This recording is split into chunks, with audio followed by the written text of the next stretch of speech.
So cool. So then you were at K-Rock what time period? That was probably early 80s?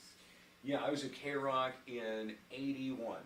I actually came to Sacramento in 84, mid to late 84. Yeah, you did KSFM. I keep thinking because you came to KWOD in 85, but you were at KSFM before that. I keep forgetting that. I like to forget it myself. But anyway, okay, in that time period. Wait, I have a quickly. Just talk. Okay, in that time period, that was an interesting time period. Those were the years that I was developing, getting into radio, but I know that was the rise of FM radio, the big transition from AM, which was big up until the 70s, late 70s, to FM. And, I mean, don't you agree that the first big FM stations were in the early 80s? That's when it exploded.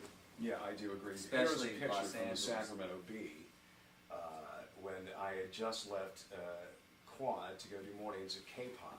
Well, let's take a look at that. And I don't know if we can you actually check this On out? the Eagle now, Yeah. that used to be on KZAP, Yeah. Bob Keller. That's it, Bob. Wow, Bob Keller. Wow. I couldn't Oh, that remember was his a name. long time ago. What year is this photo? 1985, I believe, December.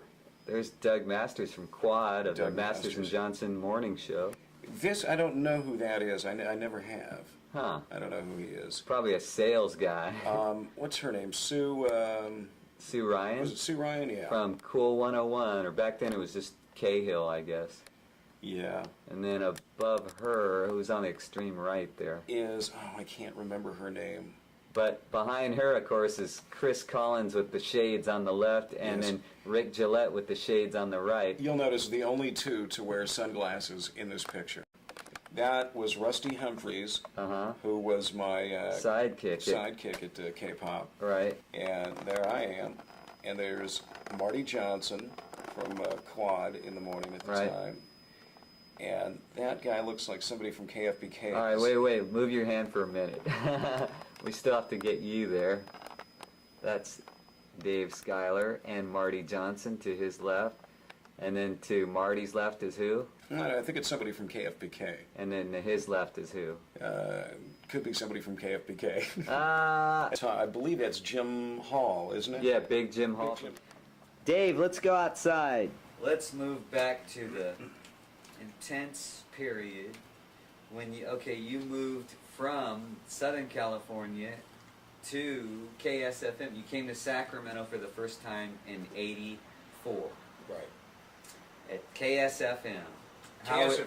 And you were there for what, 90 days? I was there for about 6 months. Mr. Ed said something about you once. He goes, yeah, he's a 90-day wonder.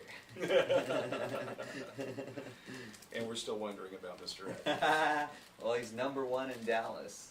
Yeah. Boy, he got lucky. Huh? Yeah, I think the dude just he's in a right chemistry situation. I Oh, think yeah, absolutely. If you put Nuts. if you put great players all on the same team, then that's awesome. But Yeah.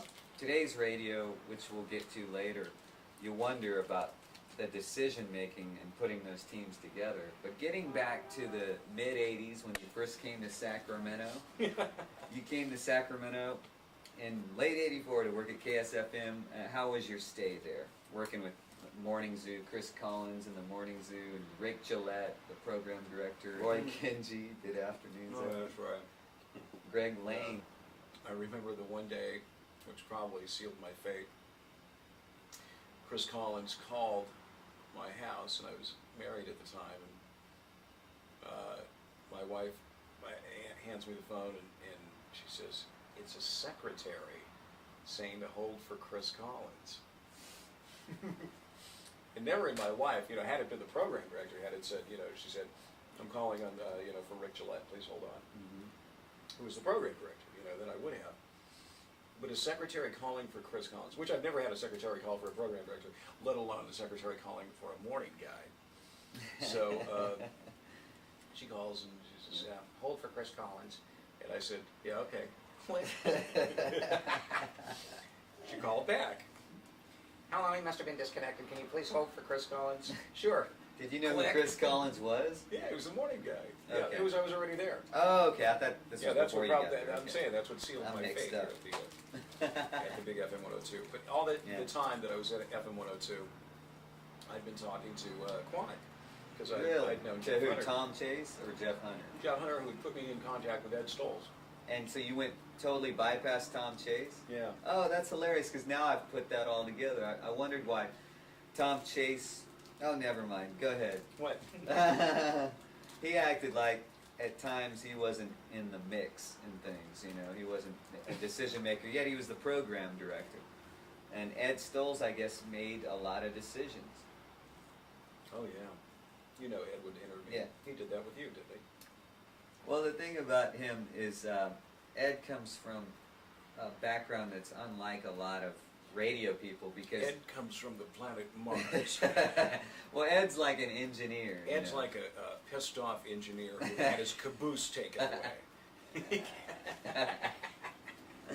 But Ed put the station together. That is a classic story how Ed Stolz, started Quad back in 1977. Before that, it was actually Religious, wasn't it? something like that. I think they actually played beautiful Beautiful music, music, yeah. like elevator music. Music to die by. Like at the time, KEWT and KCTC were playing those types of formats. Oh my! Soft God, do you elevator play like music, that? soft instrumental. Here's just a little sample, a little taste The Henry Mancini type of music. of what they used to do at KCTC. All right. That's right. You're listening to KC.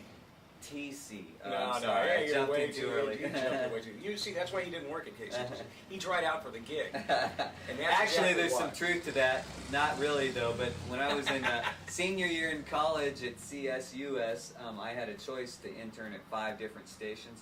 One was KCTC, and there was Quad, and I picked Quad because it played the latest hits, and I wanted to be involved in that station. And look what happened. So I interviewed with Tom Chase for the job, and I was an intern for 6 months. Then Mr. Ed brought me aboard as an assistant in the music department, and then I got on the air shortly after. But anyway, it was interesting because you were my first rival for a gig, because before that I had no gig. I'd done weekend overnights, and then I was up for the regular weekday overnight show after Melanie Evans took your job at KSFM. Actually, we flip-flopped. That's what happened, yeah. We flip-flopped. But for a week, And Tom Chase said the gig was open, and I was going for it, and I was doing it for that previous week, and then you got the gig, and that's how we met. I was told. But you know what? Looking back I was on that, told by that was okay. And see, I didn't even know that you were up for the gig. I had no idea. Because I knew up front, I said, I have this contract with these people, but it's kind of loose. And I don't think I'm going to survive there much longer At KSFM. at KSFM. FM 102. It wasn't really my cup of tea. And Ed says, well, call me as soon as they let you go or let you know. Oh, I get it. And, You were Ed's choice. Yeah. Tom Chase wasn't even part of the I actually decision never making. met with Tom Chase until after I was hired. Yeah, that's Did Ed introduce you to him? Yes, Ed introduced me to him. Tom, this is your new overnight guy. No, he said, I was actually hired, and then, well, Ed's promise to me at the time, he said, well, I know you're a better caliber of disc jockey than overnights, but that's all I have open. I'm a very loyal person to my people.